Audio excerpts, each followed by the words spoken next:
আজ ভূত আঙ্কেল রচনা নেওয়ার জন্য এখানে আসতে বললো কেন?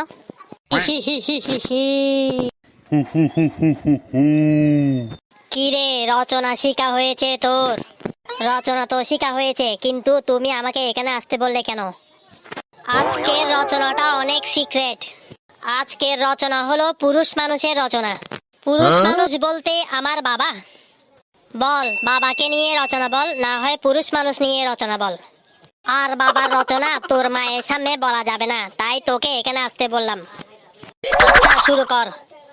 বাবা একটি গৃহপালিত প্রাণী। কি আজে বাজে কথা বলছিস? বাবা কখনো গৃহপালিত প্রাণী হয়? আসলে আমার বাবা ঘর জামাই থাকে। ঘর জামাই সব সময় তো ঘরেই থাকে। বুঝলাম। তারপর?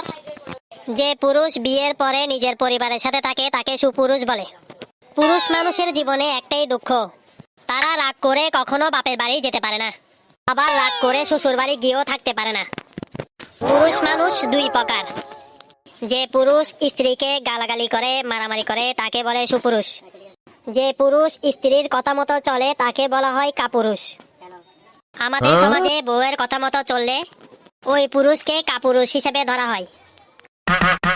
তারপর পুরুষ মানুষ দেখতে মানুষের মতো হলেও তাদেরকে গাধার সাথে তুলনা করা হয়, কারণ পুরুষ মানুষ গাধার মতো পরিশ্রম করে শুধু পরিবারের জন্য। পুরুষ মানুষ আবার দুই ধরনের হয়ে থাকে, সিঙ্গেল পুরুষ, বিবাহিত পুরুষ। সিঙ্গেল পুরুষ সবসময় চিন্তা করে বিয়ে করার, তারা মনে করে বিয়ের পরে সুখ আর সুখ। আর বিবাহিত পুরুষরা চিন্তা করে কেন বিয়ে করলাম, বিয়ে না করলে মনে হয় ভালো হতো। বিবাহিত পুরুষরা ঘুরে ঘুরে সিঙ্গেলদের বোঝায় বিয়ে করিস না, বিয়ে করিস না। কিন্তু কে শুনে কার কথা?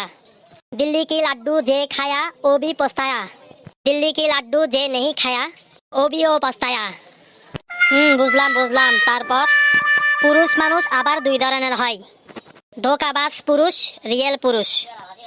যে পুরুষ প্রেম করে কিন্তু বিয়ে করে না তাকে ধোঁকাবাজ পুরুষ বলে।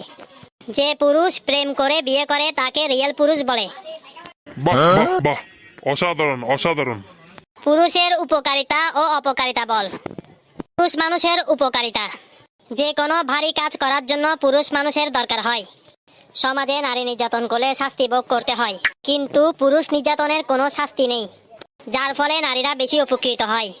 পুরুষরা নিজেদের বাঘ মনে করে, তারা বাইরে বাঘের মতো চলাফেরা করে, কিন্তু ঘরের নারীর কাছে তারা অসহায়, নির্যাতিত। ফলে নারীরা বেশি উপকারিতা ভোগ করে। পুরুষের অপকারিতা: আমাদের সমাজে যেমন ভালো পুরুষ রয়েছে তেমনি খারাপ পুরুষও রয়েছে। খারাপ পুরুষ দ্বারা আমাদের সমাজে নারীরা নির্যাতিত। সমাজে নারীরা একটা বিয়ে করতে পারলেও পুরুষরা অনেক বিয়ে করতে পারে, ফলে সংসারে অশান্তি সৃষ্টি হয়। তাই উপকারিতা থেকে অপকারিতা বেশি হয়। উপসংহার: পরিশেষে বলতে পারে যে সমাজে পুরুষ ও নারীর দরকার রয়েছে। একজন পুরুষ নারী ছাড়া চলতে পারবে না, তেমন একজন নারী একজন পুরুষের উপর নির্ভরশীল। বাহ বল্টু, বাহ, অসাধারণ অসাধারণ।